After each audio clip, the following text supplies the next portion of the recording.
എനിക്ക് നേരെ സ്ഥിരമായി ചിലർ തൊടുക്കുന്ന ഒരു ആക്ഷേപം കൽദായ വട്ടൻ എന്നാണ്.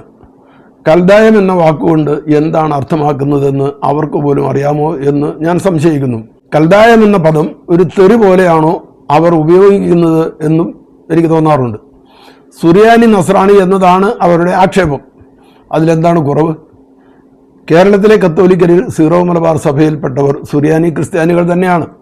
അതാണ് നമ്മുടെ തനതായ പാരമ്പര്യവും അഭിമാനവും ഐഡന്റിറ്റിയും. ഇങ്ങനെ ആക്ഷേപിക്കുന്നവർ ക്രിസ്ത്യാനികളാണ്, എന്നാൽ ലത്തീൻ സഭയിൽ അല്ലതാനും. അതായത് എറണാകുളം രൂപതയിൽപ്പെട്ടവരാണ് എന്ന് വീമ്പ് പറയുകയും കൽദായം എന്ന് ആക്ഷേപിക്കുകയും ലത്തീൻ രൂപതയിൽ പെട്ടവർ അല്ലാതിരിക്കുകയും ചെയ്യുന്നതിൽ സ്വയം ഒരു ദുഷ്പേരുണ്ടാക്കി വെക്കുകയാണ്.